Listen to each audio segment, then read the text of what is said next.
complicado, né? O que é normal e o que é patológico? O que é ação, o que é loucura, né? Então, assim, é sempre aquilo que realmente desponta demais e acaba inviabilizando a vida do sujeito. Mais cara de são ou mais cara de louco? Um pouquinho dos dois. Vamos dizer assim, olha... Sem vergonha, né? O fanatismo excessivo, ele causa uma cegueira. A A idolatria. No caso, eu posso torcer por um time, eu posso amar um time, eu posso gostar de um time, mas existem limites. Pode me chamar de sua terapeuta, olha só. Eu tô querendo sair daqui com o cliente. Olha só. É isso mesmo.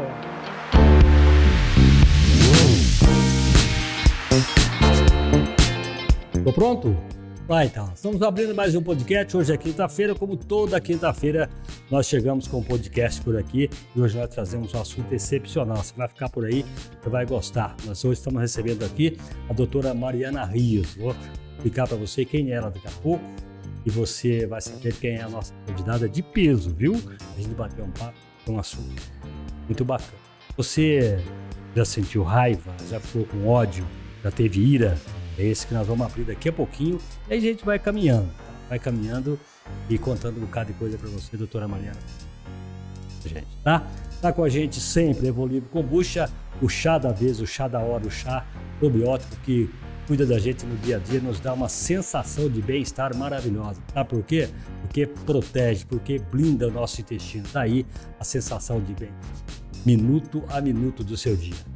Legal? Tá com a gente também um pão de queijo Xodó de Minas, o pão de queijo que tem sabor realmente de queijo, porque é queijo puro de verdade, não é essência, tá? Tá o café caldense puro e verdadeiro, porque também é o café puro sem mistura, que é a torra clara e média clara, tá? E tá com a gente também a Marezine Financeira. Você precisa de dinheiro? Então fica assim, ó, financiamento, refinanciamento do seu veículo, da sua moto, seja o que for, é um empréstimo pessoal, empréstimo do seu cartão de crédito, é na hora que você precisa, de repente o dinheiro na sua conta no mesmo dia, viu? Marezine Financeira é a nossa parceira, é a sua parceira na hora que você precisa da grana. Bom, vamos lá então com a nossa convidada de hoje, doutora Mariana Rios, a maranhense, doutora Mariana Rios. Exatamente. Tudo bem? Tudo bem. Você é de que cidade? Eu sou de São Luís do Maranhão, né? A legítima ludovicense. Ah, tá. E aí veio para Poços de Caldas. Conta essa história para a gente conhecer um pouquinho de você. Bom, a gente mora aqui em Poços há um pouco mais de 15 anos, né? A gente veio para estudar, né? E ficamos.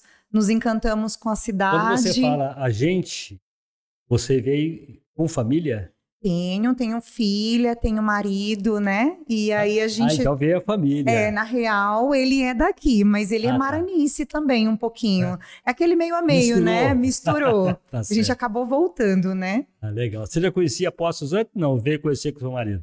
Vim conhecer com o marido. Muito bom. Aí gostou, ficou, tomou aquela apaixonada, água lá. agora eu sou mineira. Hein? Eu sou um pouco mineira também, logo, de coração. Logo recebe como é que chama lá? O título de cidadão Poços Caldense aí matou. Aí ninguém me pega, ninguém me pega mais. Deixa de ser forasteira, né? Com certeza. Bom, psicóloga clínica, né? Formada pela PUC Poços, legal, bacana. Professora universitária no segmento, né? Sim, de psicologia. Você tem pós-graduação e doutorado também, mas aí pela Univaz, né? Eu tenho uma pós-graduação pela PUC, pela Univaz eu tenho mestrado e doutorado. Isso, tá. E daí você dá aula na pós-graduação também? Exatamente. Aqui na PUC Poços? Não, na Unis em Varginha então você e em Pouso Alegre. Você sai daqui, vai para Varginha e vai para Pouso Alegre? Quando precisa sair. Geralmente a gente também fica um pouco né? Fica um pouco online. A gente tá malandro agora na era da tecnologia. Então, Mariana, o que trouxe isso daí foi o lance da pandemia, na verdade, né? Sim. A pandemia, por um lado, ela trouxe uma devastação, mas por um outro lado também ela mostrou muitos caminhos, né? Muitas alternativas que a gente já dispunha, mas a gente usava muito pouco, né? Porque até então você não trabalhava nesse esquema que você falou. Não. E agora o para os atendimentos clínicos também, né? Mundo inteiro. Que legal, né? Então aí vamos dizer, o teu trabalho acaba saindo um pouco mais barato para você, né? A logística da coisa, essa vai e vem. Entre muitos modos, entre muitas aspas, porque na real o conhecimento, a consistência de busca pela qualidade clínica ali acaba sendo a mesma do atendimento presencial ou não, né? Então, assim, tudo isso tem um ônus para o psicólogo em termos financeiros, né? E também muitos atendimentos presenciais, tem pessoas que não trocam, então a gente continua mantendo ponto fixo de atendimento clínico, enfim. Muito bom. Eu sou um que gosta do atendimento presencial. Acho que... Olho no olho, né? Tete a tete contato, abracinho, aquela psicologia bem humanista. Exatamente. Coisinha bem caseirinha, né? Bom, o seu mestrado pela Univas, como é que chama? Pela Univas, em Pouso Alegre. Muito bem. E você fez uma tese também sobre um assunto meio puxado, né? Pesadão, né? Imagina eu ter que me haver durante 4 anos com essa temática e lendo todo dia e analisando essa temática e botando para o papel, né? Puxadão. Mas eu acho que é um assunto de extrema relevância, né? Querendo ou não, um caso de saúde pública no mundo. No Brasil e no mundo, a gente ocupa o 8º lugar no ranking com maior índice de suicídio. E né? Essa, gente, na verdade, a tese que ela fez, fez uma tese sobre esse tema, o suicídio. E daqui a pouquinho nós vamos falar desse assunto, que eu acho que é um assunto que tem que ser, não é um assunto não é lindo ou maravilhoso, mas é um assunto que nós temos que falar.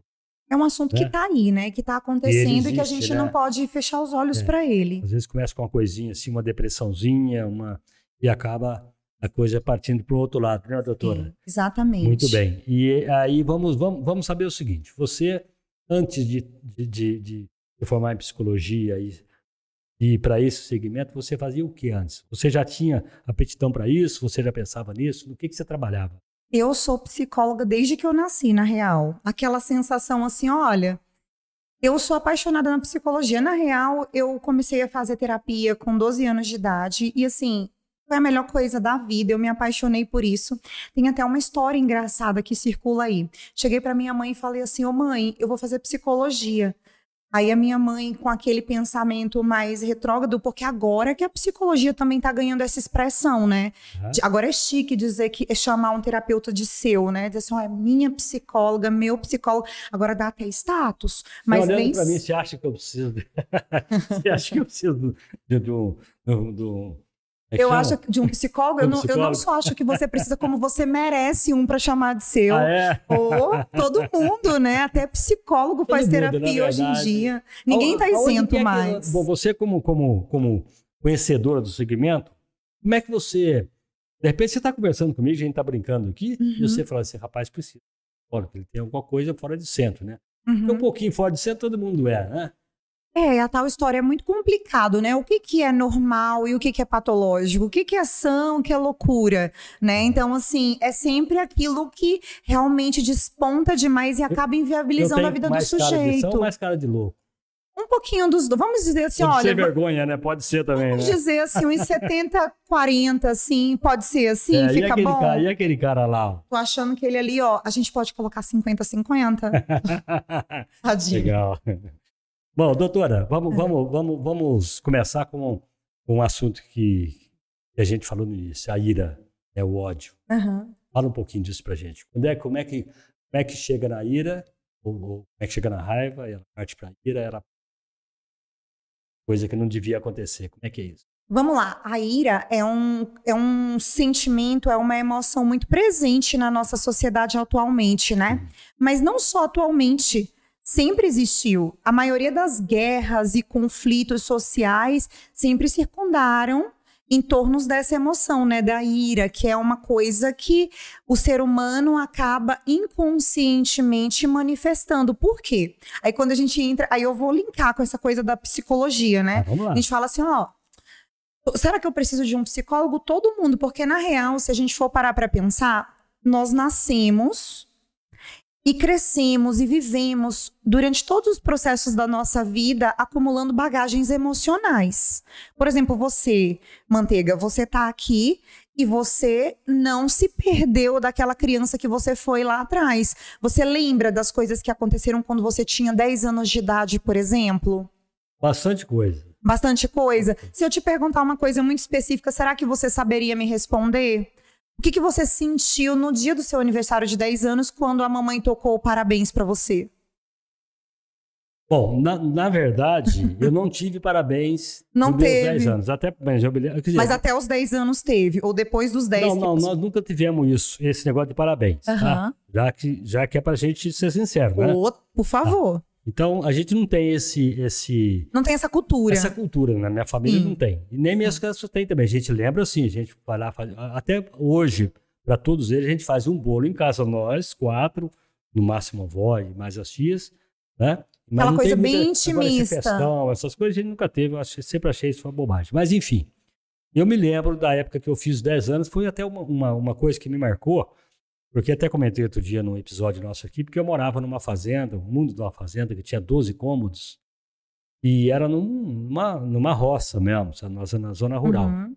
Então, eu tinha exatamente essa de 9 para 10 anos quando eu vim para Poços de Caldas. E esse local lá, eu tinha tudo lá. Eu tinha o meu cavalo, eu tinha tudo. E, de repente, acabou tudo. E eu saí daquele lugar, isso em 1968. Eu saí daquele local e vim morar na rua Junqueiras aqui. Isso para mim foi um baque muito grande. Isso aconteceu no dia 1º de abril. Que memória. Eu saí de lá, na verdade, no 30 de março, no dia 1º de abril, 5 horas da manhã eu cheguei aqui, tá? Na rua Junqueiras, saindo do local, né? Isso em 68. 68. Daí, eu estava muito triste. Dali 15 dias, eu completei 10 anos. Uhum. Então foi uma fase muito, muito difícil, porque naquela época, a minha família saiu de um local onde estava todo mundo junto e nós viemos para cá e todo mundo começou a parcelar. Uns foram para São Paulo, outros foram para o Rio e a minha família fez assim. Então, o que eu lembro desse período de 10 anos não foi uma coisa... Não que foi uma coisa que, nossa, uma coisa que me marcou, eu sofro... Não, nada disso. Mas... eu me lembro exatamente, foi uns dias tristes, até eu me acostumar aqui. Mas depois... Agora já virou meio poço-caldense, já tá desde 68 aqui, né? Já se ambientou. Assim, depois de 3 meses eu já... Olha só, não foi nem combinado, né? Mas eu peguei justo uma fase muito pontual para você. Foi uma fase pontual, realmente. Muito pontual. E aí eu te pergunto, aí eu vou dificultar um pouquinho mais para chegar onde eu preciso. Uhum. Você tem lembrança do que você almoçou no seu dia de aniversário, no dia day do seu aniversário de 10 anos? Não me lembro. Ok, mas você concorda que não só essa refeição existiu, como existe uma afetividade em volta daquilo que foi proporcionado ali durante a refeição. Quando a gente come alguma coisa, a gente tem um paladar ali que fala emocionalmente com a gente. Putz, sensação, né? Pô, esse alimento aqui tá gostoso, nossa, tá salgado, nossa, isso aqui tá azedo. Então, a gente tem umas percepções que circundam ali a nossa ação de se alimentar, certo? Tá. E aí você para pensar, só para ilustrar o que a gente tá tentando dizer. Em tese, se você for colocar na balança, você concorda comigo que isso daí não saiu de você e vive em você em algum lugar? Na verdade, existe não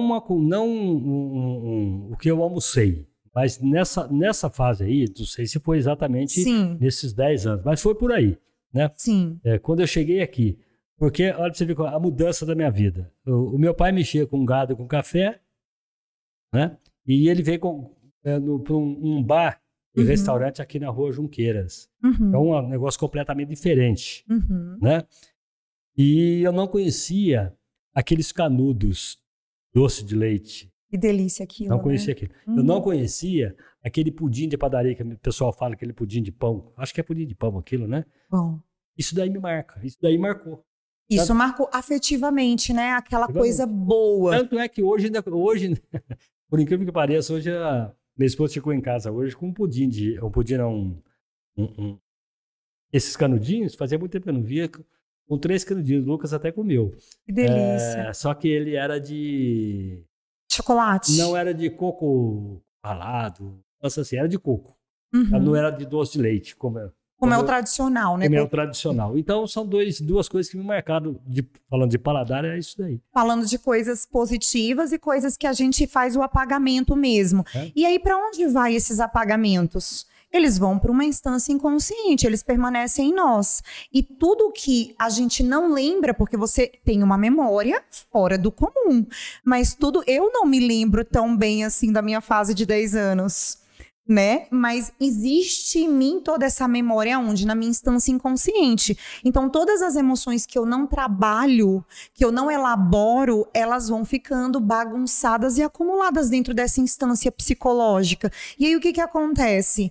Ao invés de eu esvaziar, pensa no recipiente que vai enchendo. Muitas vezes a gente pensa assim, tanto que na hora que a gente tem a ira, que a gente transcende o sentimento, que a gente sai do eixo de racional para essa parte mais instintual, mais animal que a gente carrega, muitas vezes no posterior, nossa, eu não acredito que eu fiz isso. Eu não sei por que eu fiz isso. E muitas vezes, quando ainda é só na ordem de passar uma vergonha, né? Que você faz um barraco, que você briga com seu chefe, que você acaba brigando com pessoas na rua, no trânsito, isso, aquilo, outro, tal. Agora, quando parte para uma agressão mais sistêmica, que ultrapassa a parte verbal, que vai para uma via de fato, lesão, né? Corporal, né? Que aí acaba gerando até homicídios. Né? A ira, ela vai perdendo realmente a proporção. Por quê? Porque aí a gente vive coisas que a gente não tanca, a gente não libera, a gente segue acumulando. Quer dizer que são coisas que a gente não lembra, mas que está dentro da gente. Que a gente carrega. Você nunca teve uma atitude que depois você parou para pensar, gente, eu não sei por que eu fiz isso. Tudo, né? Eu não sei, é exatamente isso, é da ordem do incontrolável, é da ordem do que está acumulado, é na ordem do que transborda, que eu não tenho controle, né? Então, assim, às vezes as pessoas pensam assim, nossa, mas a importância da terapia é exatamente isso, eu vou vivendo essas emoções, eu vou elaborando essas emoções e automaticamente essas emoções não me sucumbem ao racional. Agora, quando eu não elaboro, quando eu não trabalho efetivamente ou de forma realmente efetiva, a tendência é eu acumulo rancor, mágoa e muitas vezes eu vou guardando aquilo dentro de mim. Eu não falo, né? Ainda tem aquilo, né? Muitas vezes eu tô ali sentindo raiva, tô magoado com a pessoa, tem uma carga dela, ela não pode nem falar, às vezes eu nem quero encontrar com ela, mas ela nem sabe, mas às vezes eu nem quero encontrar com ela, porque eu acho que tudo que ela fala é pra mim, e aí quando, por conta de uma gotinha ali, muitas vezes eu ultrapasso todo o meu racional e ajo de uma forma que transcende essa razão e manifestada em ira. Aí muitas vezes aí é generalizado, né, no trabalho. No trabalho, aquela brigada com o chefe, aquele ambiente caótico de trabalho. No relacionamento conjugal, isso também acontece demais, né? Aquele marido, aquela mulher, a mulher principalmente, né? Vai acumulando aquela coisa. O marido não fecha a pasta de dente, deixa resquício da pasta de dente na pia, aí engruvinha os tapetes do banheiro, da casa inteira, não apaga a luz, não lava a louça, não tira o prato da mesa. Aqueles detalhes da conjugalidade, deixa o chinelo de qualquer jeito. Eu não sou nada disso, muito pelo contrário. Olha, eu tinha que chamar sua senhora aqui pra gente entender se realmente é assim. Não? Eu ajudo a lavar a louça, olha, eu passo as minhas camisas. Olha que exemplo. Que mais? Não sujo a pia, quando sujo, não deixo toalha em cima da cama. Olha que exemplo. Eu sou assim mesmo. A mulher não tem que separar a roupinha combinando, não, né? Não. Pra tomar banho, não. Não. Eu acho que é minha obrigação, sim. Mas é mesmo. É minha obrigação, sim, mas acontece que tem gente que não faz. Tem. Mas aí é a tal história. São pessoas muito mal acostumadas, né? E isso, querendo ou não, para a pessoa que tem que fazer por ela e pelo outro, imagina o que isso vai acumulando aí nos relacionamentos. A mulher muitas vezes se sente saturada, né, transbordada, e aí muitas vezes o cara, tipo, faz tudo isso, não ajuda em nada, não agrada, não trata bem, aí a mulher vai acumulando aquilo, né? Agora, deixa eu aí falar depois uma coisa, ainda vem querer a intimidade com a mulher. Também, a gente transborda também, viu? Transborda, mas geralmente sabe qual é, assim, numa estatística, né? Sabe geralmente qual é o motivo do homem transbordar muitas vezes na relação, em grande medida, ou porque a mulher gasta muito, ou porque a mulher não quer fazer as coisas, não quer fazer a intimidade, né? Geralmente são os dois principais gatilhos de briga masculina dentro da relação. Né? E para a mulher, não, são esses pequenos detalhes. Ele não me ajuda, ele não tem um carinho por mim. Quanto tempo faz que ele não me manda uma flor? Quanto tempo faz que ele não diz que eu tô bonita quando eu me arrumo? Esses detalhezinhos, porque a mulher, ela é como se fosse um fogão a lenha, né? Se você quer as coisas com ela, você tem que ir botando a lenha para ela tá pegando fogo à noite. Porque se você for esperar ali na hora que tá ali na parte favorável para você e chegar assim, ó, mulher, vem cá, né? Tudo tipo, pronto, não né? vai rolar. E aí a mulher, muitas vezes, se ela já tiver com essa carga toda, ela vai dar uma surtada ali, um acesso de ira. Eu sei que eu não sou um exemplo, mas eu não sou esse cara, esse tranqueira, não, sabe? Você não é o tranqueira. Não. Ótimo, eu tô muito satisfeita em saber que a gente não tá dividindo, assim, um espaço desse com uma pessoa nesse sentido. Tranqueira. Exatamente, eu fico muito satisfeita, real, em saber. Bom, aí então, nós entramos no relacionamento, né? Sim. E esse relacionamento também, não é só entre marido e mulher, isso pode acontecer entre filhos também, né? Filhos, pais e filhos, irmãos, na família no geral. A gente vê agora nesse cenário contemporâneo, vamos pegar isso, esse cenário político. Aí é isso que eu ia te falar, né? Você já tá vendo os rachas em grupos de família? Lá no consultório já chegou assim uns 5 casos para mim muito cuidado. De racha generalizado, de Bolsonaro e Lula, né? Aqueles que se posicionam de um lado, aqueles que se posicionam de outro. Não existe a coisa, respeite a democracia, a opinião do outro. Eu não concordo, mas eu respeito. É aquilo, não, eu não basta respeitar. Olha como é da ordem do insano. Eu tento argumentar e eu quero convencer, na real, o outro sobre a minha ótica, sobre a minha perspectiva. Ao invés de eu dizer assim, olha, não, eu tenho argumentos que são assim, assim, assado, mas eu respeito que você não acredite ou que você não queira acatá-los, né? Que isso é democracia. Mas a gente vê uma coisa totalmente irada circulando na sociedade agora. Muito exacerbado, que tá né? apartando famílias, tá apartando grupos, as pessoas discutindo em redes sociais, grupos de WhatsApp, saindo, brigando. Então, assim, só lá no consultório eu já peguei uns 5 desentendimentos Cara, eu não entro nessa, viu? Não entro mesmo. Desculpa. Nem deve, porque não compensa, né? Na real, é aquilo, democracia. Eu tenho a minha posição. Exatamente. Eu tenho a minha posição. Quem me conhece sabe. Uhum. Tanto do lado de lá quanto do lado de cá. E não discuto. Religião e política não discuto mesmo. Mas você percebe que é na ordem do irracional, numa briga, eu não quero chegar num consenso, eu quero ganhar. Quando a gente pensa nessa ira, nessa coisa que circula aí nessas redes sociais, nos aplicativos e tal, é na ordem do irracional. Eu não quero ouvir o outro, eu não tô aberto pro outro, eu quero ganhar. Você sabe, até a gente, vamos até tocar nesse assunto, né? Mas quem é culpado disso tudo aí é a própria mídia. Sim. Tá? Você vê, por exemplo, quem assistiu os debates aí, você viu que proposta não teve praticamente nada, mas o que teve de ofensa, de às vezes até palavras de baixo. Sim. Entendeu? Isso não é saudável, né? E as pessoas vão, sabe, não é porque ele falou isso do meu candidato, porque ele falou isso do outro, então as pessoas vão criando essa tal ira aí, né?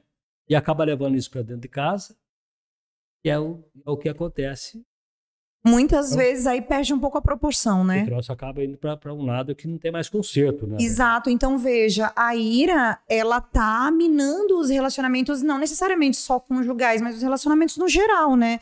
Todos os grupos que a gente frequenta, se trata de relacionamentos, e a gente vê aí as pessoas cada vez mais intolerantes, menos pacientes, né? Menos empáticas pela dor do outro, pela opinião do outro, pelo jeito do outro, né? E isso daí vai gerando o quê? Um efeito em cascata, um efeito carambola. Eu não quero ouvir mais, eu não quero entender, eu não quero respeitar mais, eu quero me sobrepor. A gente está na ordem do zero coletivo e mais o individual, né? O que mais me importa é o que eu, não o grupo, o coletivo. Zero empatia, né, em relação ao grupo, ao outro. Veja bem, a política chegou num ponto, principalmente nessa, eu tô vendo essa campanha presidencial, principalmente, uma campanha atípica, porque são dois lados muito fortes, na verdade, né? Mas a gente nota que, você vê, nós estamos aí com uma Copa do Mundo chegando, certo? Eu trabalho numa emissora de rádio e nós precisamos resolver a Copa do Mundo, nós precisamos começar a comercializar. O que nós estamos esperando? o pessoal esquecer agora a política, deixar a política, começar, né, despertar para a Copa do Mundo. Isso vai ter que acontecer em 20 dias. Você tá entendendo? Para as pessoas, opa, para aí, a Copa do Mundo tá aí. E ninguém tá falando em Copa do Mundo, e ninguém falou. Marquinhos aí, vão transmitir a rádio? Como é que é? Você não veio falar nisso daí, ninguém, você não vê ninguém na Rússia. Alguém falou com você de Copa do Mundo? Não. Alguém falou com você de política? Não, de política o tempo todo, né? É isso. No consultório só que tá chegando, mas pra mim chegam os problemas relativos a isso, né? Os rachas, né? Os problemas emocionais gerados por esses conflitos, né? Isso chega pra mim demais no consultório. E essa campanha, essas eleições agora, nossa, foi um caos, né? E aí a tal história, gera aquilo, né? Eu vou guardando emoções que são lixos dentro de mim. Quando eu acumulo essa carga toda, mágoa, raiva, rancor, ressentimento, ódio, essa cólera toda ali dentro de mim. É aquela velha analogia do carvão em brasa, né? Muitas vezes eu carrego aquilo dentro de mim, aquilo vai me queimar, vai causar um estrago. Aí eu vou jogar no meu alvo, que é a pessoa para quem eu tô manifestando a minha ira. Vai bater nela assim, vai relar nela e vai cair no chão. Aí eu queimei inteira para poder causar, talvez, na pessoa apenas um desconforto. E aí as pessoas, se elas pararem para pensar racionalmente e buscarem elaborar, né, as suas emoções direitinho, sem sair do racional, percebem qual é o sentido disso. Qual é o meu objetivo? Quando eu discuto com alguém, quando eu brigo, quando eu saio, perco a estribeira mesmo ali, o que eu tô querendo com isso? Aonde eu vou chegar? Se a gente tiver mantendo consciente sobre a emoção, a gente não faz nada. Aí você passa a perceber a consequência disso lá na frente, né? E muitas vezes é aquilo. Vamos parar para pensar. Vamos dizer que eu tô irada e alguém bateu no meu carro, eu vou lá, tô com uma arma, tenho um poste de arma, eu dou um tiro na pessoa, mato a pessoa. Mas aí o cara, quando tá irado, ele não pensa na ação e na reação. Não, e não aí a tal história, tá? A nossa lei brasileira, ela não me proíbe de matar, ela me pune se eu matar. Eu posso me arrepender depois. Eu não entendi. A lei brasileira não te proíbe de matar. Ela não me proíbe de matar. Eu sou livre para matar, eu posso matar. Ninguém vai me impedir de matar se eu quiser matar, mas eu vou ser punida. A lei brasileira, ela te pune se você matar. Você concorda comigo? Sim. Tanto que as pessoas matam. Aí depois que descobrem que mataram, elas vão presas. Você é punido, em tese, você sabe que tem uma consequência para sua ação. Mas em tese, você é livre para fazer essa ação. O livre-arbítrio. A tal história, ninguém vai te impedir antes de tu fazer, né? Pra pessoa te caracterizar como assassino, tu precisa matar primeiro. Então ninguém entende. Se tu não disser pra ninguém, ninguém sabe que tu vai matar. Se tu vê ali na rua uma briga, por exemplo, por espancamento, como tem essas coisas de torcida organizada e tal, muita gente, às vezes, as pessoas se metem, né? Interferem e tudo mais e tal. Agora, quando você decide que você vai matar alguém deliberadamente no momento de ira, é muito impulso. É na hora. É no ímpeto, é no calor. Isso é o que não é premeditado? É isso? Muitas vezes é o culposo, quando você não tem o dolo, você não teve a intenção. Na verdade, assim, foi o ímpeto do momento, né? Você teve a ação ali. No momento de ira e acabou no impulso, no calor da situação, das emoções totalmente fora do seu controle, cometendo essa atrocidade. E aí a tal história, você pôde matar, alguém te proibiu, mas você vai ser punido. Pelo menos deveria, né? A gente sabe que tem casos aí que não é bem por aí, né? Mas, porém, entretanto, é o que deveria. Mas diga uma coisa, quando o sujeito sai para ir para um estádio de futebol, então ali o cara tá indo para o estádio de futebol, sei lá, uma final de campeonato, ou um jogo, sei lá. E o cara ele já vai levando algo para machucar alguém. Sabe? Você vê que o cara ele tá indo com a turma ali, algumas torcidas organizadas, não são todas, né? E isso normalmente acontece mais com torcida organizada. E daí o cara tá indo para lá. Ele já tá com alguma intenção, né? Com alguma intenção, mas ele não tá irado, né? Ou ele já tá irado? Muitas vezes ele já tá por históricos prévios, né? No sentido assim, em algum outro momento ele se sentiu desrespeitado pela torcida da oposição. Ou as pessoas, às vezes, elas têm a dificuldade de dividir, né? Ou sabe que isso vai acontecer lá. Exatamente. E aí elas, tipo, ó, se eu preciso, muitas vezes até a intenção nem é, tipo, vou causar o caos aqui. Mas às vezes se alguém vier pra cima de mim, eu vou me defender. Ou às vezes é isso, tipo, se alguém se atrever, vai se haver comigo, né? Porém, entretanto, todavia é aquilo. Muitas vezes é isso. Eu vou levando aquilo. Vamos parar pra pensar. Eu tenho uma. Tudo bem. Eu só acho que as pessoas elas precisam avaliar melhor o tipo de emoção que elas empregam em cada coisa. O fanatismo excessivo, ele causa uma cegueira. A idolatria. No caso, eu posso torcer por um time, eu posso amar um time, eu posso gostar de um time, mas existem limites. Até no amor de família, no amor conjugal, existem limites. Você tá falando da possessividade. Eu tô falando do excesso, né? Tudo que é excessivo. De ciúme, de possessividade. E também essa coisa da agressividade, da violência, da ira, né? A ponto, olha, se você me deixar, eu vou te matar. Ou se a torcida do outro time vier tirar onda com a gente, eu vou causar o caos aqui. Existe um limite ali do aceitável, do que seria uma admiração, uma torcida saudável, e o que passa disso, né? Quando começa esse caos, a gente muitas vezes tem que parar para repensar. Qual é o tipo de sentimento que eu realmente estou empregando para essa situação específica, né? Como que isso tá batendo para mim? Porque muitas vezes aqueles jogadores ali, o time nem sabe da sua existência. Sim. E aí você vai estar disposto a matar e morrer por isso? É o caso da política. O político do cara a gente conhece. Exatamente. Aí vou matar ou morrer pelo Lula ou pelo Bolsonaro. Vou brigar com você com pessoas que me amam, que gostam de mim, que têm carinho, que têm apreço por mim, por conta de pessoas que são desconhecidas. Então, olha como as pessoas estão patologizadas. As pessoas elas estão refletindo muito pouco sobre as próprias emoções. Isso você chama de patologia? Eu chamo isso de uma patologia social, uma patologia contemporânea, aonde eu estou com as minhas emoções rasas. Eu não paro para pensar e refletir sobre o porquê eu sinto cada coisa, né? Por exemplo, eu sou terminantemente contra idolatrias, contra os excessos. Até mesmo dentro de um relacionamento. Por exemplo, eu sou casada. Eu amo meu marido, mas eu também me amo.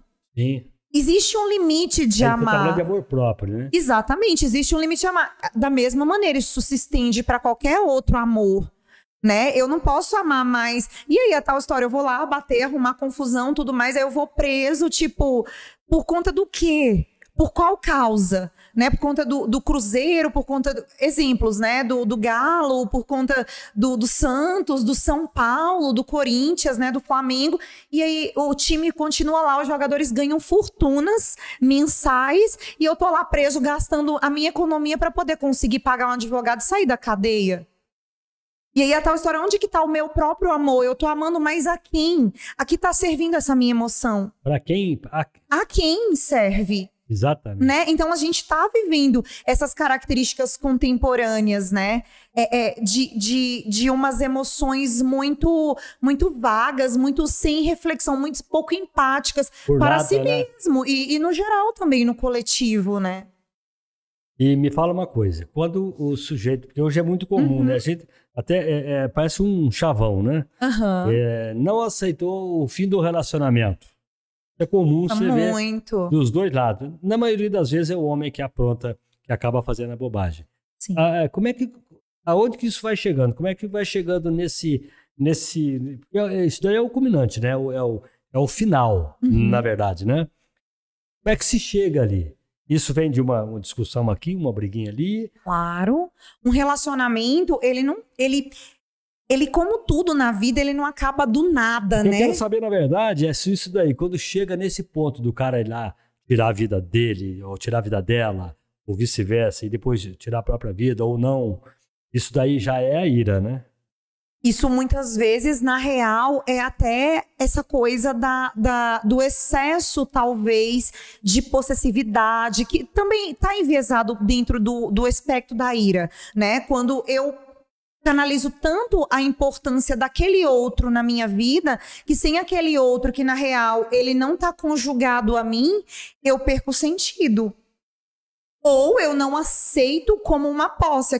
É como se eu coisificasse a pessoa, literalmente, né? Ó, é minha, ou é meu, então não vai terminar comigo. E se terminar comigo, não vai viver. Outro não vai ter, né? Então, assim, vou fazer algo. Ou eu não vivo sem, né? Tá na ordem da ira, mas dentro essa coisa da posse, ou até mesmo dessa falta de amor próprio, de eu entender que, tipo, canalizar bem os meus pensamentos, as minhas emoções e entender, tá, eu não nasci com ninguém, gente. Na real, por mais que a gente tenha uma família, por mais que a gente tenha relações, quando pega pra capar, somos a gente com a gente mesmo. Por isso que dentro aqui tem que estar muito bom. E tudo que a gente precisa, todas as nossas faltas, desejos, porque o homem é um ser de insatisfação. Quando você aquela fala angústia. Homem, você fala em geral. Vamos botar um @ ou um X, né? Pra poder não caracterizar gênero aí. Quando eu falo das pessoas no geral. Muito bem. Em tese, se você for parar pra pensar, é aquilo. Nós somos inteiros.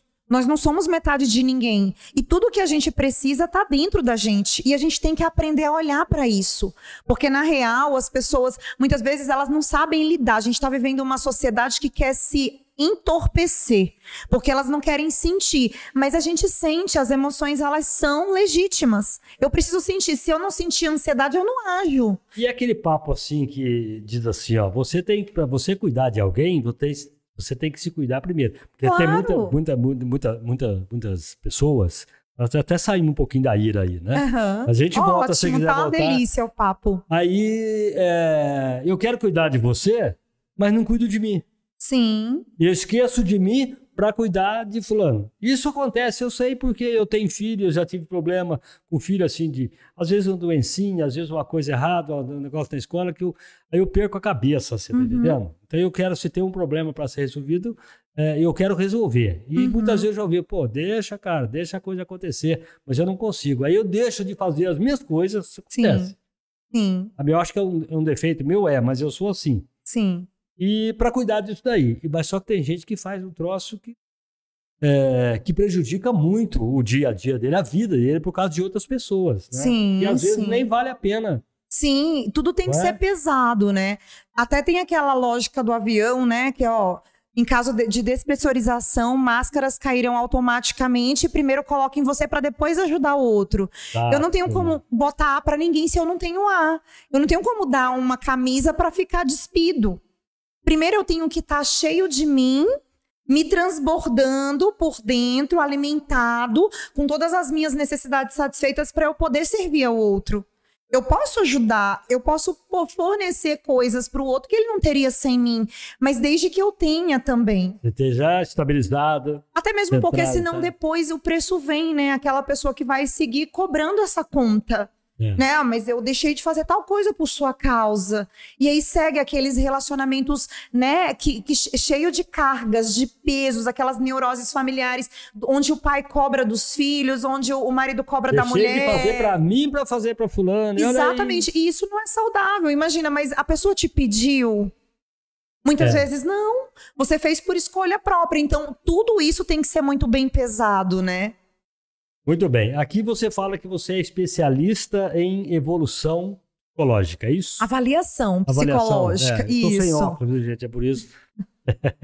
Isso mas é quase isso. Você estava bem no caminho. Isso é porque eu tenho 3. Aí eu deixo no carro, deixo na rádio, deixo em casa.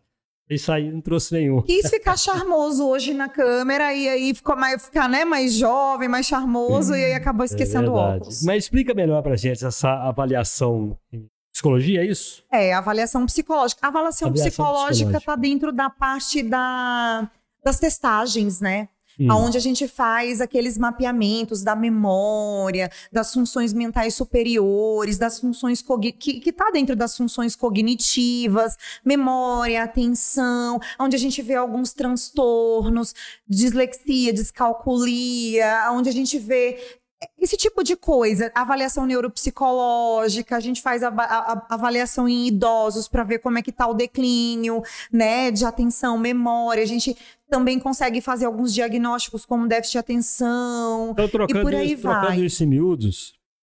Usa os testes, além das técnicas, né? Usa os testes que são validados, exclusivos do uso de psicólogo. O paciente né? Vai até seu consultório. Isso. Né? Você, conversando, você já começa a ir avaliando esse paciente, aí você vai fazer essa avaliação.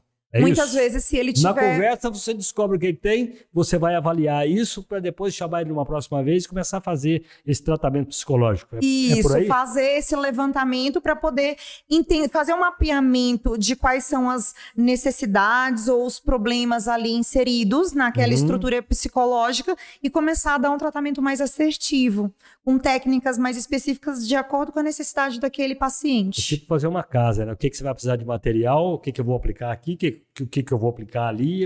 A casa dá para matematizar um pouco mais, viu?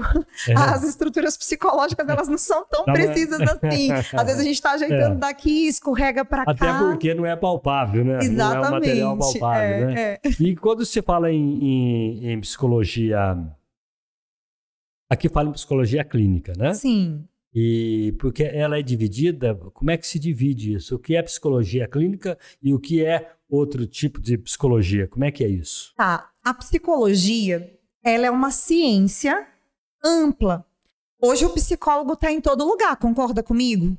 Ele está na escola, ele está nas empresas, ele está na publicidade, ele está no esporte, ele está na política. Na política, nos hospitais, ele está em todo lugar. E ele também está na clínica. Na real, a psicologia clínica é uma modalidade da psicologia e uma maneira onde o psicólogo que se especializa nisso tem de atuar sobre. É aquele que chega e vai acolher as demandas diversas do indivíduo, sem ser num contexto específico. Por exemplo, no hospital, geralmente o psicólogo hospitalar ele vai atender as demandas de cada setor. A oncologia, a UTI, né, a hemodiálise. O psicólogo clínico, ele está ali para receber a população que deseja esse atendimento, que percebe a necessidade desse atendimento. Mas não necessariamente apenas porque ele está adoecido, ou porque está com problemas na educação, ou porque está querendo um emprego. Não, ele está ali para ouvir todas as questões emocionais da pessoa e ajudar aquela pessoa a circular. Tipo, o cara sofreu um acidente e ele acha que ele não vai andar mais. Então ele começa a ter umas paranoias, é isso? Pode ser também. Aí ele começa, por exemplo, a gente tem casos clínicos aí, por exemplo, Freud relatava a histeria de conversão. Tinha pessoas que, por conta dessa característica, paralisava membros do corpo, por conta da parte emocional. E aí fazia um trabalho para liberar aquele membro ali, depois de um tempo a pessoa voltava a usar o membro, né? Porque fazia uma liberação emocional. Mas a psicologia clínica ela é mais ampla do que isso. Ela serve para autoconhecimento, para você tratar da sua ansiedade, para você entender melhor uma briga com seu pai, uma briga com a sua esposa, para você poder trabalhar algumas coisas que você carrega de cargas emocionais desde a infância. Então, o clínico, ele tá ali para abastecer as várias demandas. Não necessariamente dentro de um contexto. O psicólogo da educação, por exemplo, ele vai trabalhar só com problemas escolares. O psicólogo dentro de uma organização, ele vai trabalhar com recrutamento e seleção, ou com treinamento e desenvolvimento, ou com demandas específicas da organização. Então, o psicólogo clínico, ele é amplo, né? Ele atende a várias camadas, vamos dizer a assim. Várias camadas. Vários pontos. As várias mazelas das questões emocionais. Aí qual foi um caso assim? Esse caso está muito complicado. Isso varia muito de idade.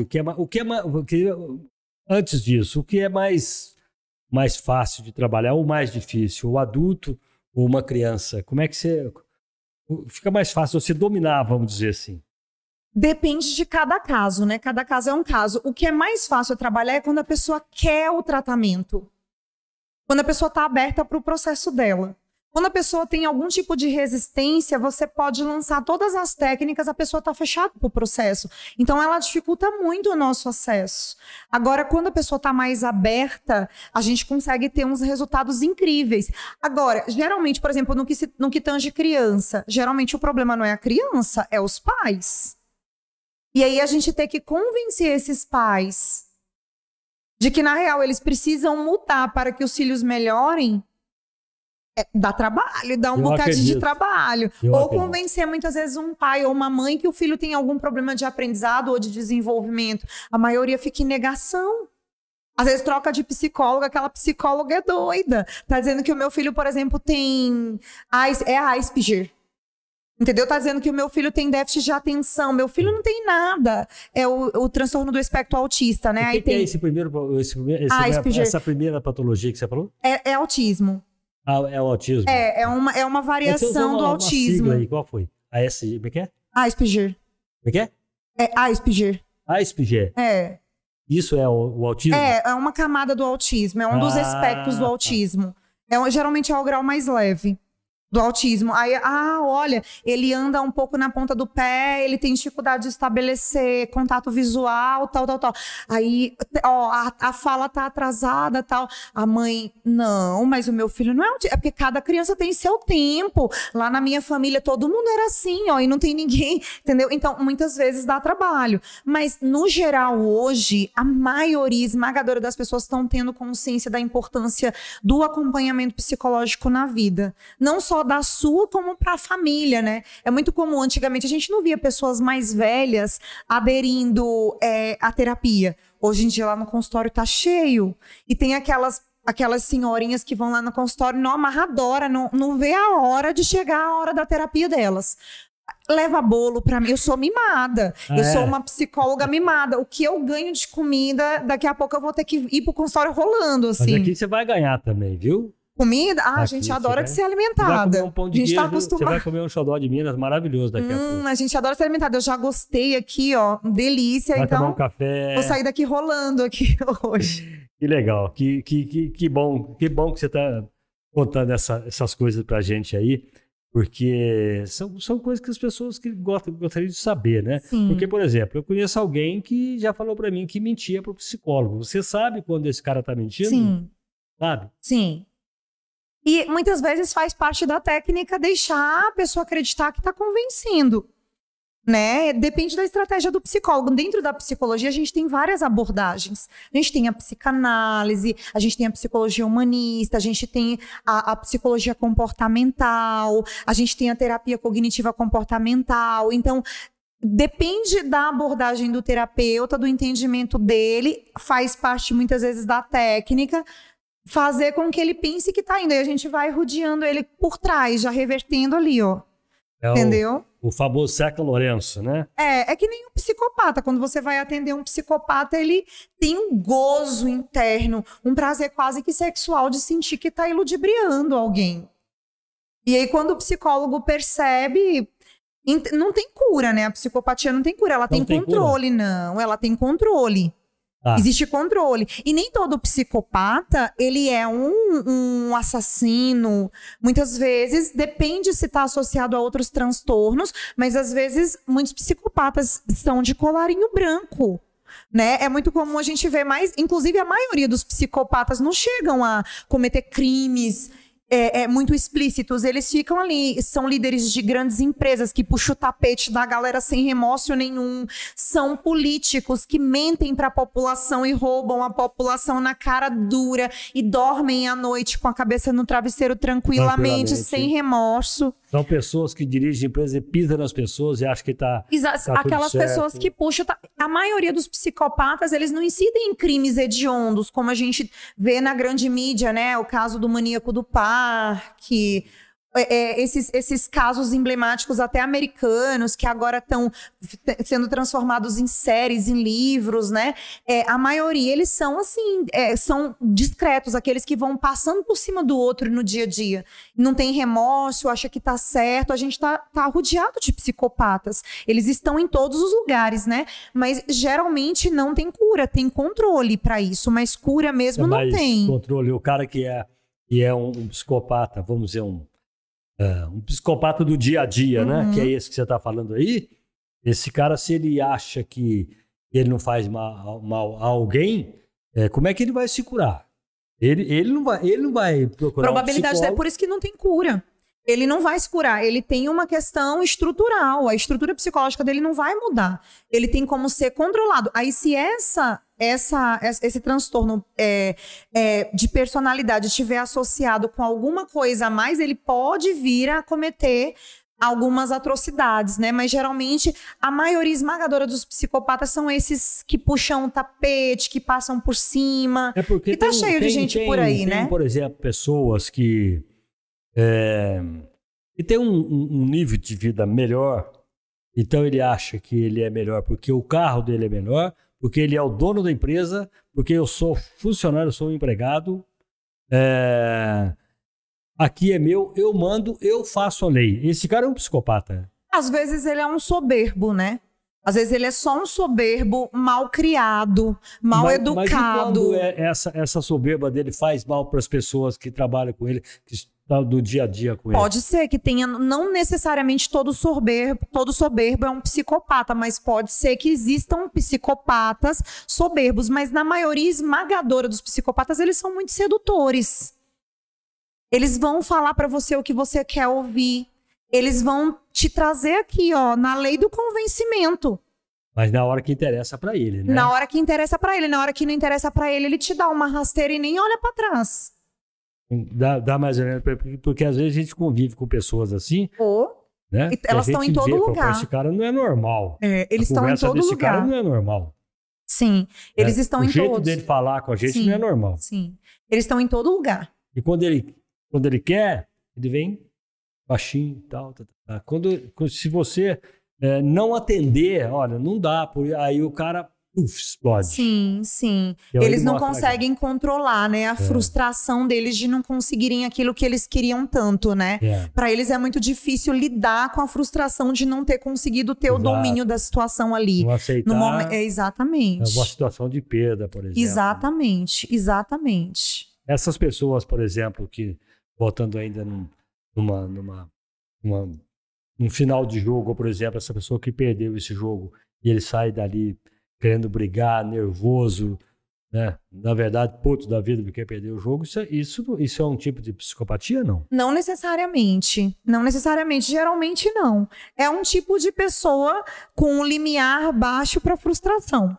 Né? Aquela pessoa literalmente que não sabe ter espírito esportivo, não sabe perder, né? Então ela é uma pessoa que não sabe lidar com a frustração, porque perder faz parte da vida, concorda comigo? Sim, claro. E se você não sabe, desculpa, tá? O básico da vida, que é ganhar às vezes e perder também, nem tudo é sorte, às vezes tem revés, né? Então você não tá preparado para viver, porque a vida não vai passar a mão na tua cabeça.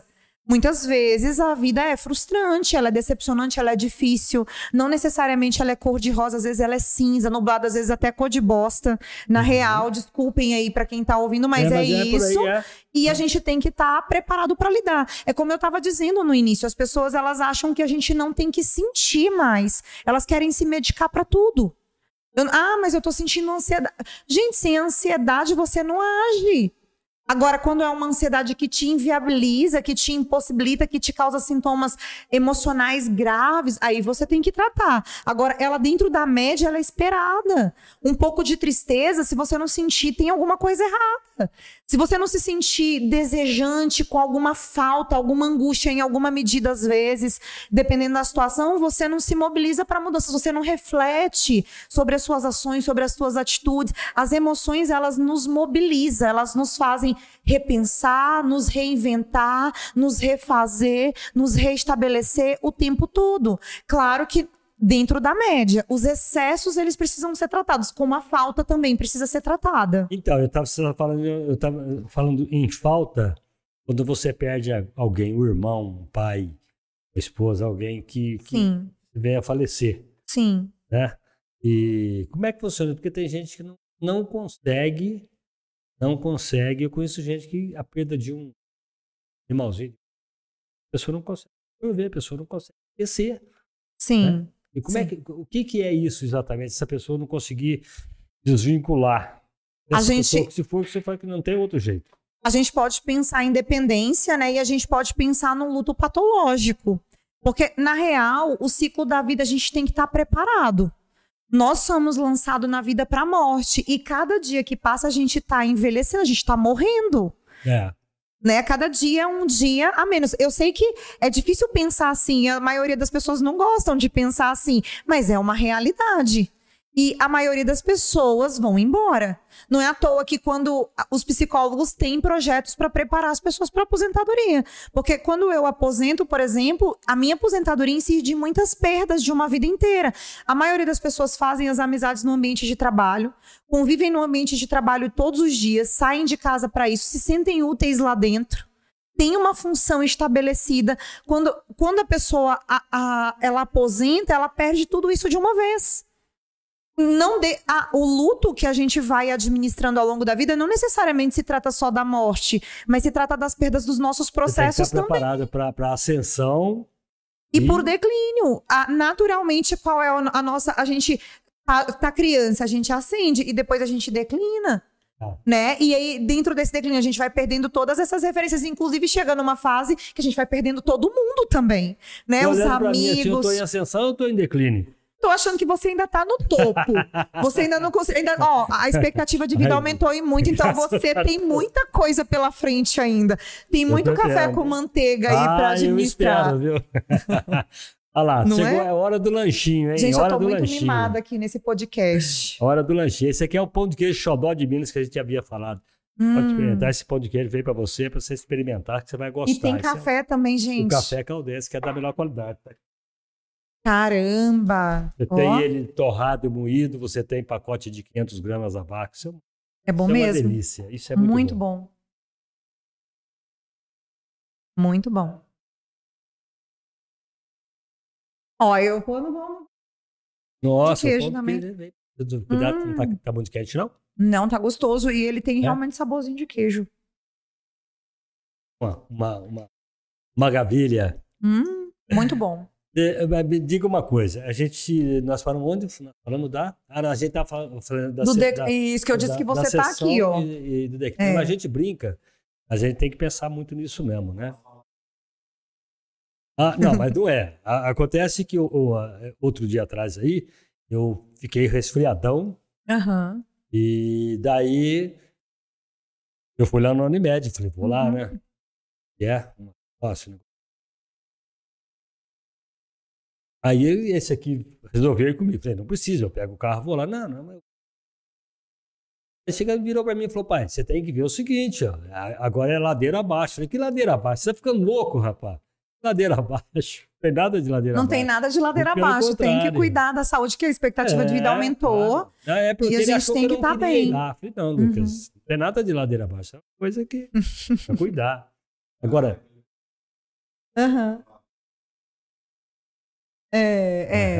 Não, a gente tem que cuidar. Não pode fechar os olhos para as coisas pressintomáticas, né? A gente tem que olhar, né? Não pode relaxar. Mas me diga uma coisa, e o adulto, quando ele chega a te procurar para um lance desse, ou ele é induzido aí, né? Você pegar a pessoa, adulto, que você está vendo que está com problema.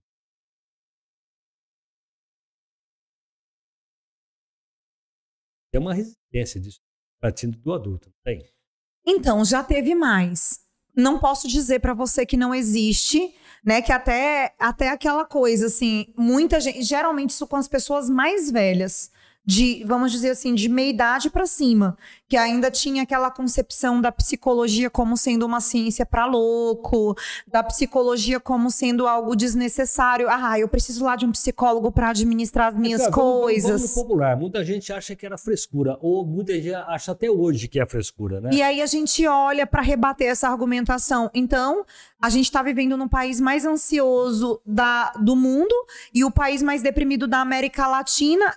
A gente está tendo a maior pandemia, segundo a OMS, de saúde mental. É frescura, né? Aonde é que fica essas estatísticas? Isso daí não é a gente que está dizendo. Não somos nós, psicólogos. E a tal história, muitas dessas questões aí que estão latentes têm a ver com questões que não foram tratadas previamente, emoções que não foram trabalhadas antes que elas viessem a se posicionar, causando esse tipo de questão emocional. E aí a tal história, aonde que está a frescura? Os suicídios aumentando aí, com uma frequência nível hard, né? Aonde é que fica essa frescura, né? Eu não falei bobagem. Não. A estatística é essa mesmo. Muita gente, assim, de meia vida, de meia idade pra cima, pra frente, mais velha, tinha essas concepções, porque também era... Por falta de conhecimento, Exatamente, né, doutora? era pouco se falava dessa coisa do cuidado prévio,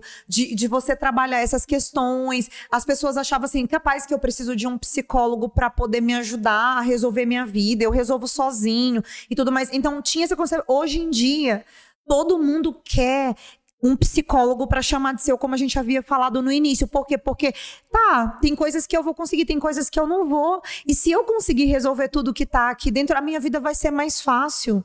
Eu vou ter mais autoconhecimento, automaticamente eu consigo prever mais os meus riscos, as minhas fraquezas, eu consigo administrar melhor, eu consigo lidar com situações difíceis de uma maneira mais assertiva. A minha vida circula emocionalmente de um jeito muito mais gostoso. Então, para que eu vou me colocar numa situação de sofrimento se eu posso me entregar nos braços de um terapeuta?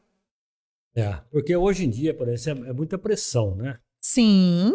De trabalho, etc e tal. Sim. E as pessoas, às vezes, não, eu não tenho nada, mas eu acho que eu preciso procurar uma ajuda para me sentir melhor. Eu ando muito cansado, tem muita pressão, ando meio estressado. É legal a pessoa procurar um. Aí. Exato.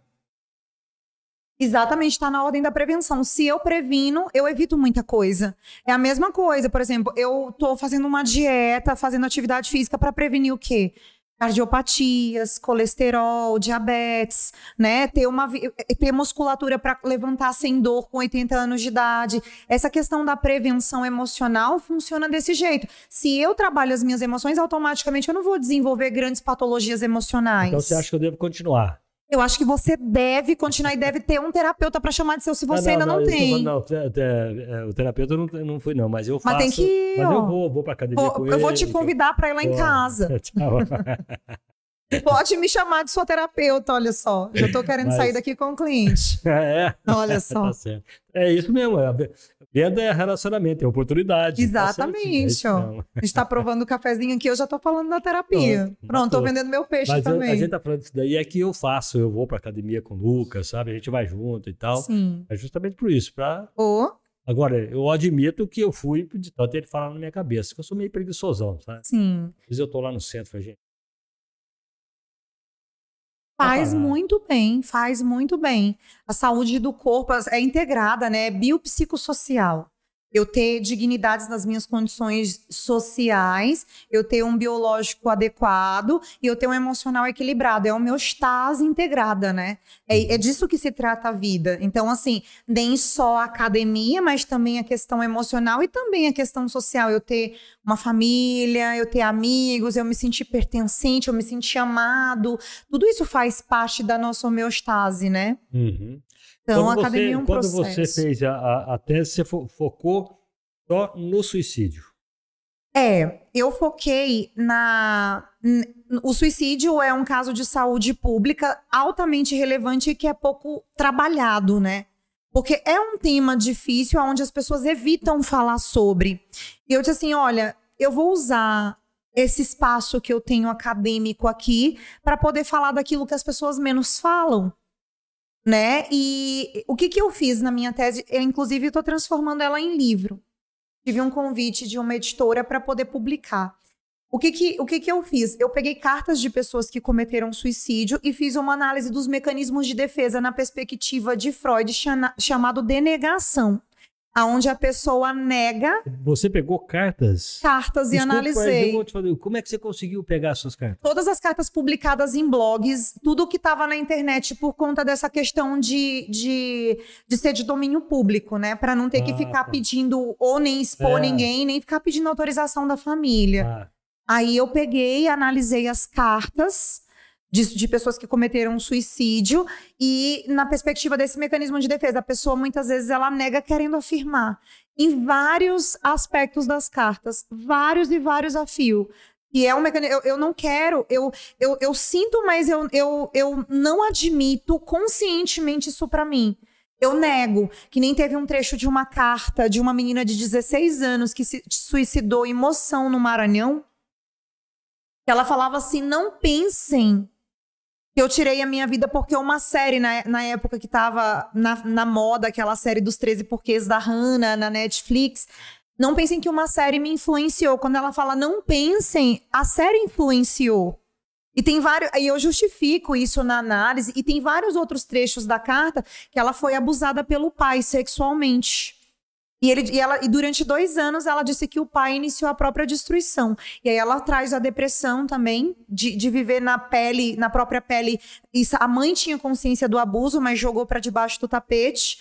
E aí ela falava, meu pai iniciou a minha destruição e eu fui vendo a minha morte durante 2 anos sem poder fazer nada a respeito. E aí ela disse, pensa numa garota sem essência, tudo muito dolorido e silencioso, tudo muito devastado e doloroso, é assim dentro de mim, né? E aí ela vem trazendo também um trecho que tipo, o que aconteceu com aquela mãe? Por que a mãe era tão alheia a ela? Por que a mãe não via ela naquele calor de 30 graus de manga comprida? Porque ela fazia vários cortes no braço, né? E a mãe não via isso? Não via isso. Na verdade, a mãe jogava para debaixo do tapete, segundo ela, né? Que a mãe sabia, mas não percebia, ou tinha optado por jogar para debaixo do tapete, né? Então, ela veio fazendo um desabafo bem profundo na análise. E por várias vezes, ela vem falando desses mecanismos denegatórios no processo dela de desaguar ali. Ela fala, inclusive, assim, ó, eu já tentei suicídios outras vezes, isso é horrível. Porque agora você realmente decidir planejar ir no ponto, dá um calafrio, um frio na barriga. Eu não acredito em Deus, então depois disso eu acredito que não há nada. Aí a pessoa começa a entrar numa vibe de pensar o que vem para a posterioridade, né? E se eu cometo suicídio, o que vem depois para mim? E será que essa pessoa, no caso dela, por exemplo, ela acha que ia ser melhor do que ela estava vivendo? Na verdade, ninguém pensa em morrer quando comete suicídio, pensa em acabar com a dor, né? É uma dor tão grande, Olha o que ela disse, que era tudo muito dolorido e silencioso, tudo muito escuro e nebuloso, devastado dentro dela. Ela queria acabar com aquilo. Ela não queria morrer, ela queria acabar com a dor, desistir daquele jeito.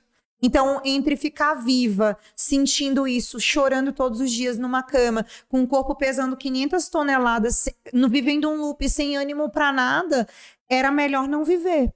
O custo-benefício, de acordo com o diálogo que ela explicitou na carta que ela deixou. É um negócio pesado, né, doutora? É muito pesado.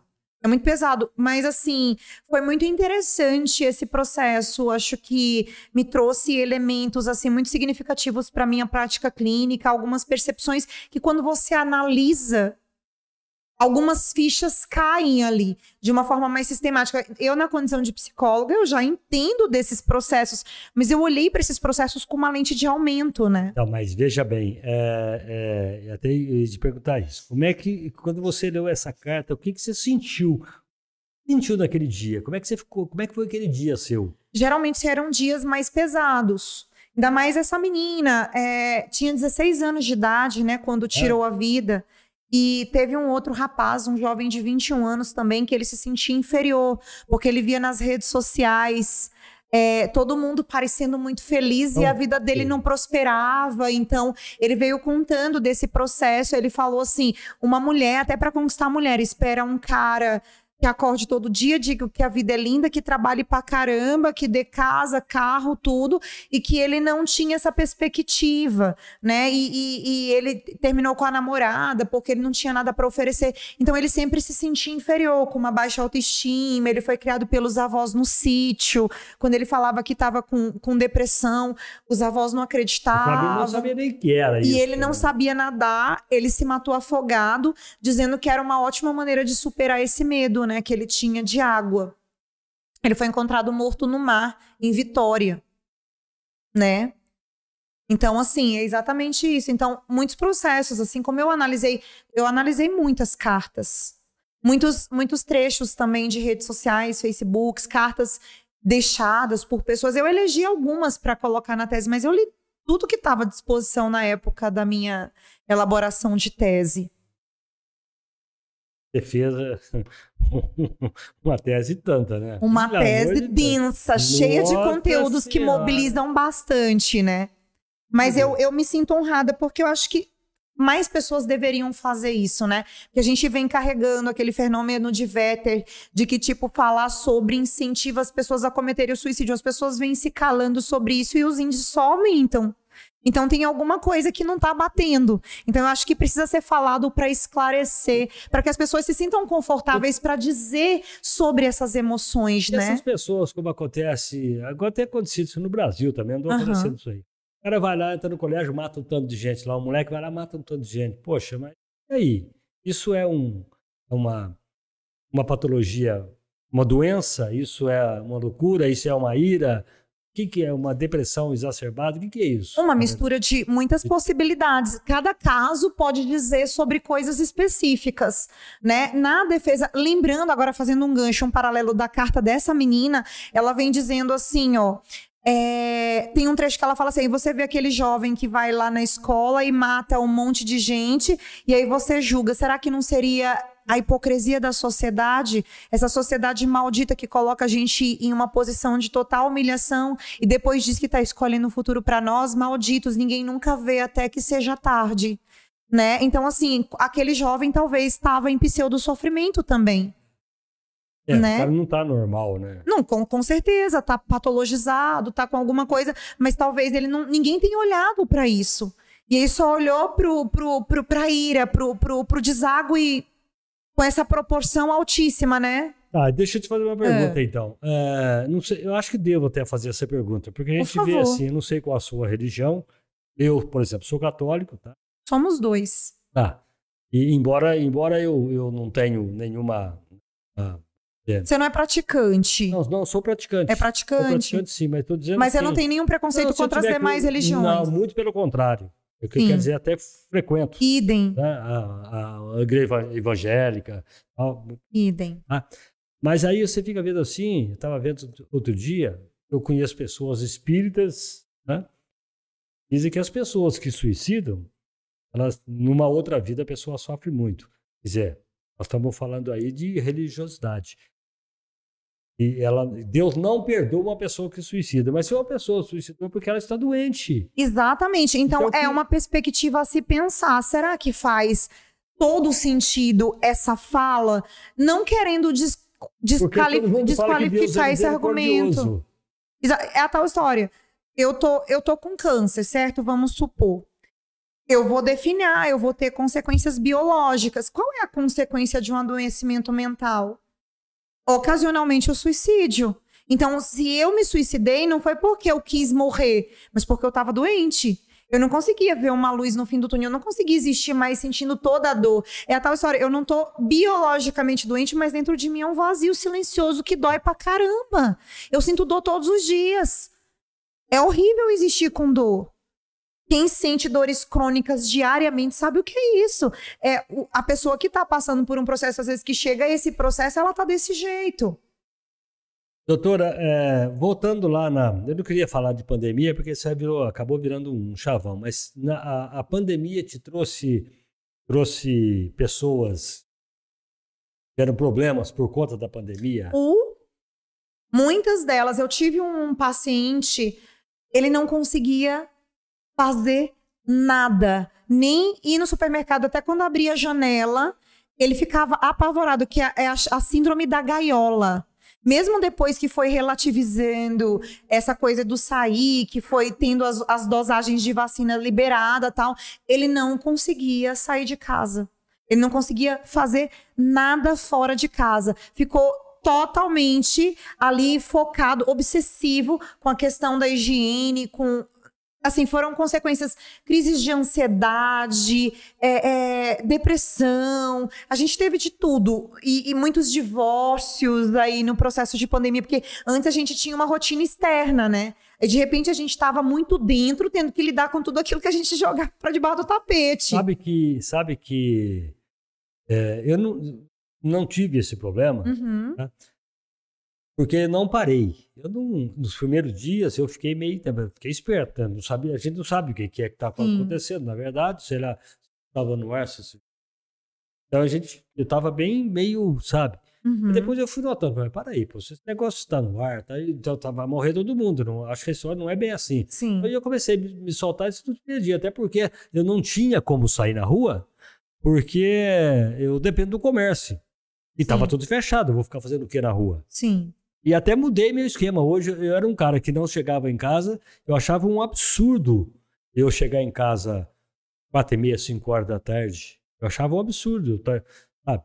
Eu chegar em casa às 3 da tarde, não existe, pô, tem que trabalhar. Então eu chegava em casa às 7 da noite e às vezes eu estava fazendo nada na rua. Mas eu estava acostumado, o meu horário tem que ser aquele. E isso me ajudou de certa forma, que eu acabei de falar para você. Às vezes dá 5 da tarde, eu falo, eu vou embora, vou para academia. As primeiras 2 vezes na semana eu faço isso. E eu não tive esse problema de ter que ficar em casa, até porque eu precisava trabalhar. Eu, primeira vez fiquei, quando fechou tudo, não tinha como. Mas depois eu fui na tranquilidade. Então eu não tive esse problema, mas conheço, inclusive dentro do condomínio que eu moro, e não ia no saguão, até hall de entrada do prédio. Sim, até mesmo, por que você não sentiu isso? Porque você estabeleceu uma rotina. Você tentou aliviar aquela pressão, aquela carga, estabelecendo algo saudável para você. E era o recomendado, né? Olha, tentem minimamente estabelecer uma rotina, mesmo que seja dentro de casa. Eu vou acordar, eu não vou ficar de pijama o dia inteiro. Eu vou meditar, eu vou tomar um café, eu vou trocar minha roupa, eu vou trabalhar vestidinho, eu vou sair da cama. Eu, na verdade, eu não deixei de sair um dia de casa. Com exceção daqueles primeiros dias lá, eu fiquei realmente. Sim. Mas depois... Aí você conseguiu se manter de uma maneira mais estável. Trabalhei normal. Muita gente ficou muito neurótico com essa questão. Não tô dizendo que as pessoas não tenham razão, porque tava uma proporção que não tinha precedentes, né? A gente nunca tinha vivido algo igual. Mas, de alguma maneira, se você for fazer uma análise, foi, assim, pessoas que até ultrapassaram muito do que era necessário para a situação específica de dentro do seu lar ali, né? Cuidados muito excessivos. Muitas vezes até pessoas se isolavam até sem ter o Covid, né? Cada um ficava em ambientes diferentes para não ter contato, usando máscara até mesmo dentro de casa, higienizando cada contato que tinha com geladeira, com isso, aquilo, outro, como se já tivesse realmente contraído o Covid. Exatamente, mesmo sem o diagnóstico, né? De Covid. Tudo bem. Por aí mesmo. Então a gente tem tudo tem um limite, né, doutora? Tudo tem um limite. Tem limite. Exatamente. Não pode virar, de repente, um caso desse de Covid aí, de repente virar porque para muitas pessoas virou uma patologia, né? Virou um troço que... Sim, com certeza. Vou ter que procurar um psiquiatra, um psicólogo, um pai de santo, dar um jeito. Olha, foi um boom na clínica. Todos os psicólogos estavam... A maioria das pessoas que eu troquei ideia, a figurinha estava com lista de espera para atendimento clínico. Eu não parei um só dia. Foi o período que eu mais trabalhei na vida. Foi o período de Covid. Eu atendia gente do Albert Einstein, médicos, enfermeiros que estavam isolados. Eu atendia gente de Manaus, quando teve aquele caos lá. Eu tenho os profissionais de saúde que eu atendo em Manaus. Porque a gente, com atendimento eu atendo gente do mundo inteiro hoje em dia. Então, eu atendo muitos profissionais de saúde, muita gente. Então, assim, foi bem denso o trabalho no período da pandemia, assim, em termos clínicos. Assim, foi bem interessante o processo todo. Então tá, o teu consultório fica onde aqui, doutora? Na Rua Paraíba, ali no Master Center, sala 209. E para falar com você, com a tua rede social, onde é que se... @Mariana Rios Costa ou Mari Rios Costa. Bota aí, gente, ó, como é que é? Mariana Rios Costa. E o meu telefone WhatsApp é 35 99145 3103. Pronto. Ótimo. Agora nós vamos tomar mais um café, comer mais um delícia. Delícia. Sair daqui rolando. Doutora, quer acrescentar algo? Eu só queria agradecer o convite, tá? Dizer que foi uma honra estar aqui com vocês. A honra foi nossa. Eu acho que o nosso papo foi muito gostoso, com certeza levinho. Espero que você tenha gostado. Ou eu não gostei, eu adorei. Ainda saí aqui cheia de mimos, olha só, né? Então, assim, foi muito bom, agradeço e estou à disposição sempre que necessário, tá bom? Então, tá bom. E doutora Mariana Rios falando com a gente aqui, né? E quem esteve com a gente também é o nosso delicioso pãozinho de queijo xodó de Minas, né? O Café Caldense, o café da melhor qualidade. A Marezine Financeira, tá aí o financiamento de veículo, refinanciamento, né? Tudo na hora do dinheiro, né? aquele empréstimo pessoal consignado, né, do aposentado, do pensionista, lá é dono do nariz, lá não tem essa de ir para alguém, de avalista, consulta em SPC, Serasa. Então você procura a Marezini Financeira a hora que precisa, realmente, de repente, para a sua conta no mesmo dia, tá? Aqui em Poços, na Minas Gerais, número 664. Você pode acessar também marezinifinanceira.com.br, você acha tudo, está tudo nas suas mãos. Bom, doutora, mais uma vez, muito obrigado, foi muito legal, foi uma honra te conhecer e poder bater esse papo, tá? É esclarecedor, falamos de saúde, né, na verdade. Prazer todo meu, viu? E você que ficou por aí com a gente, muito obrigado. Na próxima quinta-feira nós temos mais um episódio, sempre com os nossos patrocinadores. Fé Caldense, Pão de Queijo Xodó de Minas, Marezini Financeira. Legal? E você pode se inscrever, acionar o sininho para que todo novo episódio que chegar, você possa conhecer esse episódio. Nós estamos no Spotify. Olha lá, Lucão, estou esquecendo, no YouTube, no Instagram e por aí. Bom, é só você acessar Café com Manteiga Podcast, você acha. Bom, grande abraço, né? Fica em paz, vai na fé e até a próxima quinta-feira. Até lá.